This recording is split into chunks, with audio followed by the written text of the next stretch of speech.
All right, all right. What's the time? The time is 12:22, so I'm safe to say good afternoon. Welcome to the channel again, and I'm sure you've gone through some of the videos we have there, and I trust that they've been, giving you much value, much knowledge, information, enlightenment, and you're using them. So this is a quick one. I saw something this morning, and like it blew my mind. Literally blew my mind, and it's something I'm very sure many people have not seen in that light before. I was reading through Proverbs chapter 13, and I got to the verse, that's verse number 12, where it says, "Hope deferred makes the heart sick, but when the desire cometh, it is a tree of life." Hope deferred makes the bone sick, but when the desire cometh, it is a tree of life.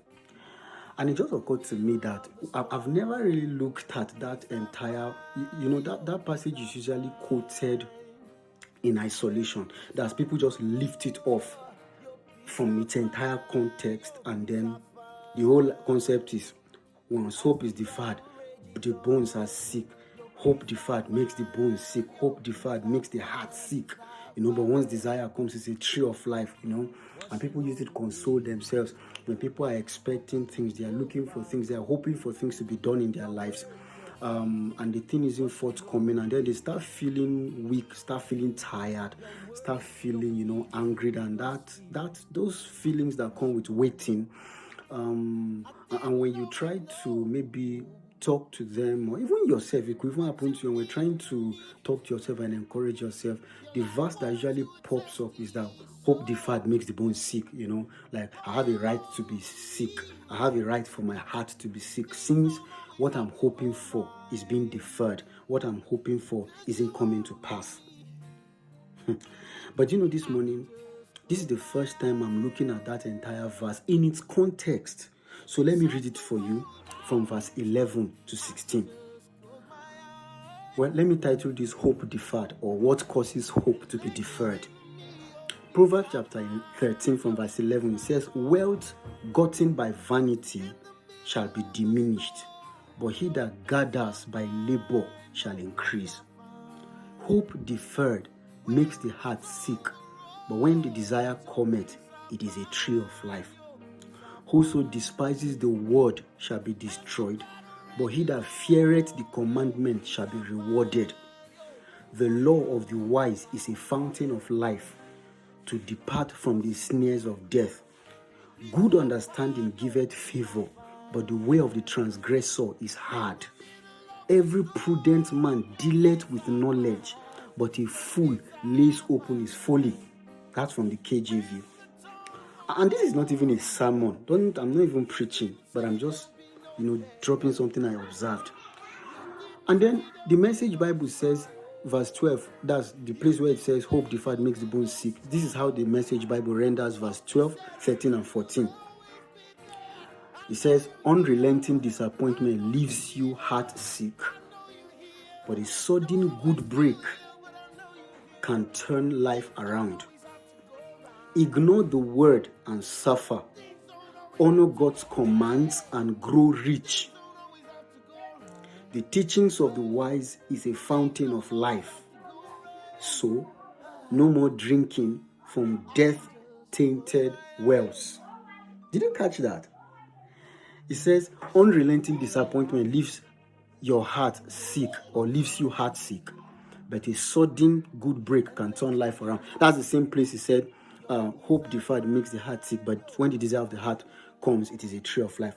And here's something I want to point out, that I've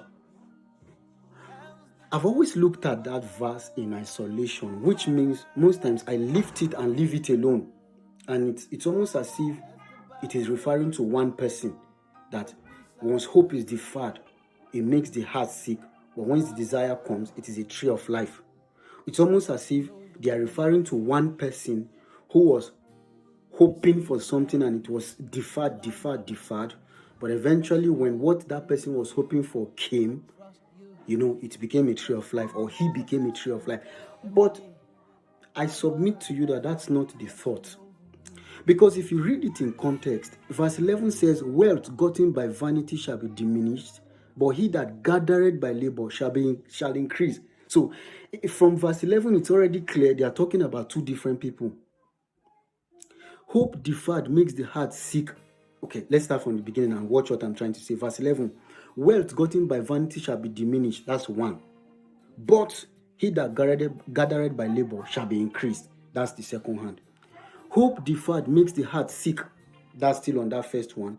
But the desire when it cometh is a tree of life. That's another one.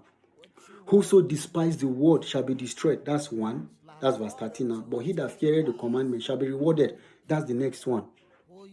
The law of the wise is a fountain of life. That's on one hand. To depart from the snares of death. That's on another one. Good understanding gives favor. That's on one hand. But the way of the transgressor is hard. That's on another hand. Every prudent man deals with knowledge. That's one hand.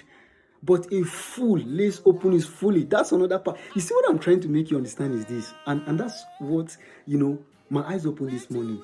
When he says hope deferred makes the bone sick, makes the heart sick, but that when the desire cometh, it is a tree of life. They are talking of two different people. I want that to sink in. That verse is talking about two different people. And verse 11 to 16 was highlighting that, will I say dichotomy now, or that differences, was comparing two different people. On one hand, we have somebody who is hoping for something and the thing keeps being deferred. On another one, we have somebody whose desire is coming and the person is growing into a tree of life. You see, when the Bible actually said the righteous is a tree of life, is actually because that's why the Bible says the desire of the righteous shall not be cut short. The tree of life that the righteous is that his desire is coming. When the desire cometh, the person that keeps getting desire, that person becomes a tree of life. So this verse is not actually talking about two different, the same person who the person's hope was deferred and then his heart was sick. Eventually his desire came and it was a tree of life. No. Your hope can be deferred indefinitely. Your hope can be deferred and deferred and deferred until you die. The things you are hoping for may not come to pass. Do you understand what I'm saying? So very quickly now, I'm out of time.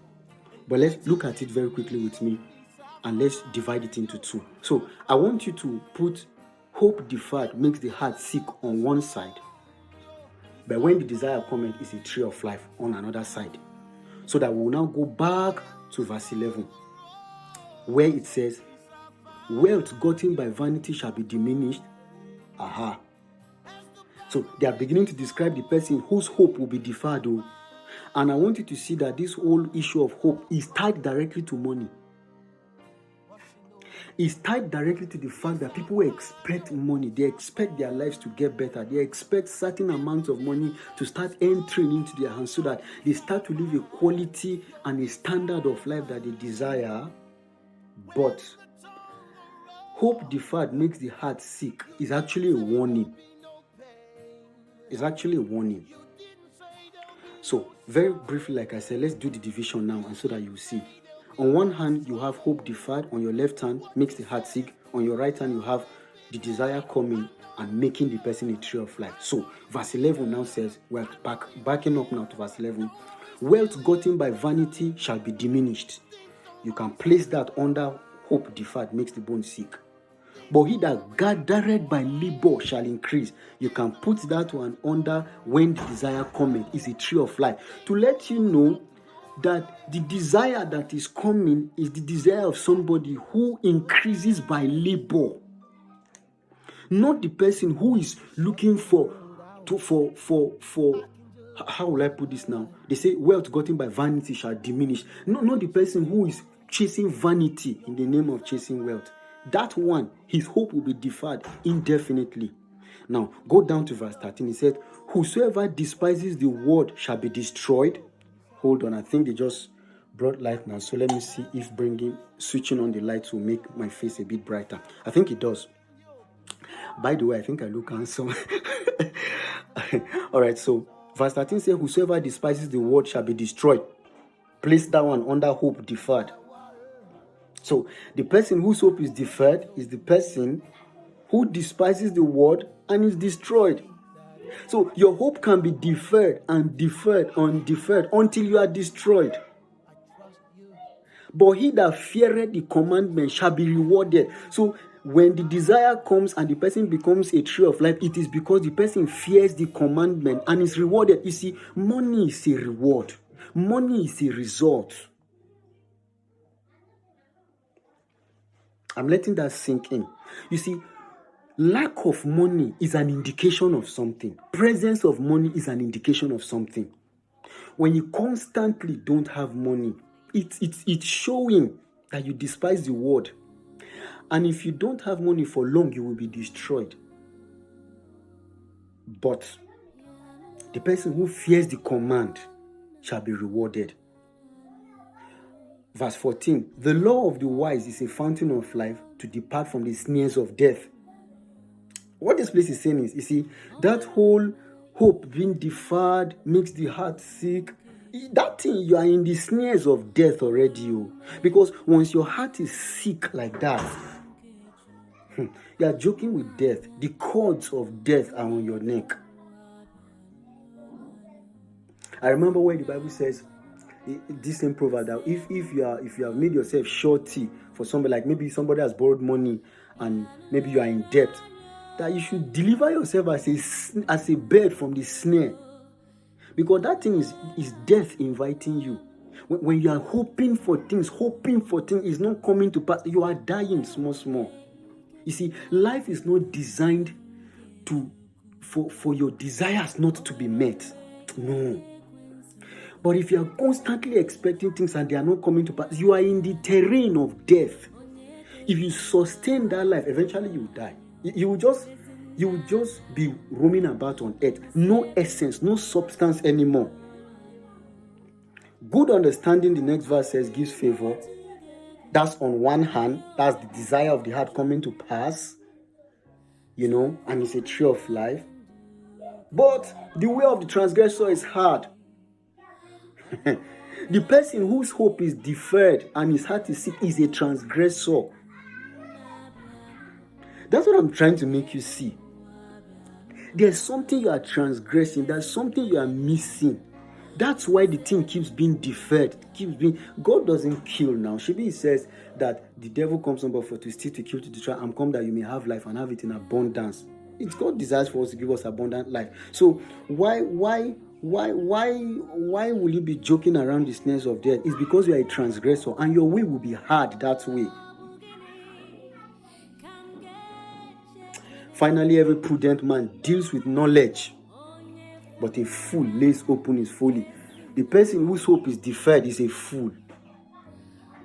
Because the issues of money is an issue of knowledge. Every prudent man deals with knowledge. So the person whose desire is coming to pass and is a tree of life, he's dealing with knowledge. He's dealing with information, with knowledge. You're not chasing vanity. You're just, how will I put this? You're just fooling yourself. You're just